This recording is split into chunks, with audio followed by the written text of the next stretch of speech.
La brasserie Les Trois Fourquets, sans doute mieux connue sous son nom commercial Lupulus, Humulus lupulus, c'est-à-dire houblon en latin, mais que l'on peut aussi traduire littéralement petit loup humble. Vous comprenez maintenant mieux le dessin sur la bouteille.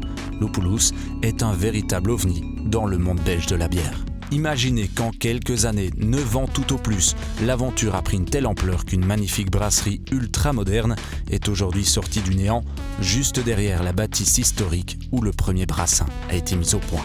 C'est là, désormais, derrière cette façade contemporaine de verre et de bois, que tout se passe.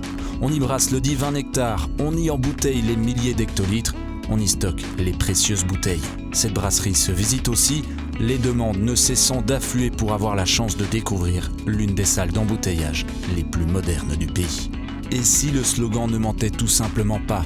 Et si cette bière était aussi exceptionnelle que l'on dit « Lupulus, just fabulous », ne serait donc pas un message publicitaire comme les autres, mais plutôt l'annonce d'une nouvelle révolution.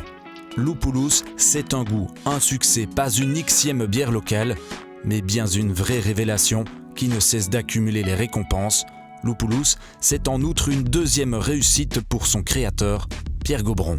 Quel itinéraire étonnant pour cet homme affable et sympathique qui a non seulement inscrit son nom une fois au firmament des maîtres brasseurs en créant la fameuse chouffe, mais qui a réitéré l'exploit quelques années plus tard avec une blonde racée si agréable au goût qu'on en boirait des litres. Dans le petit monde de la bière luxembourgeoise, pour ne pas dire wallonne ou même belge, personne n'est surpris lorsqu'on dit avec aplomb qu'il y a presque eu un avant et un après chouffe.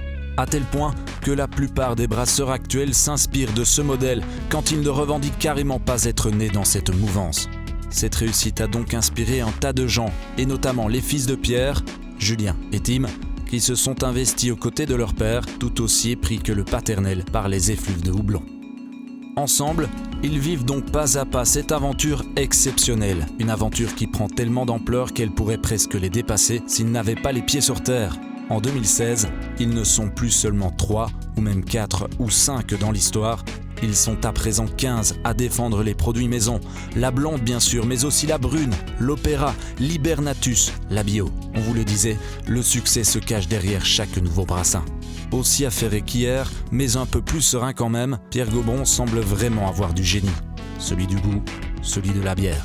Son passé, le garant de son avenir, l'excellence de ses choix en dit d'ailleurs long sur le potentiel de son nouveau produit. Pour ceux qui ne le connaissent pas encore, on peut dire que s'il avait été chanteur, il aurait rempli des stades, que s'il avait été acteur, on lui aurait attribué l'Oscar. Écrivain, il aurait écrit des best-sellers. Cuisinier, il aurait eu des étoiles. Puisqu'il est brasseur, il abreuve des milliers de gosiers en Belgique et à l'étranger, avec le fruit de ce qu'il est, un créateur passionné.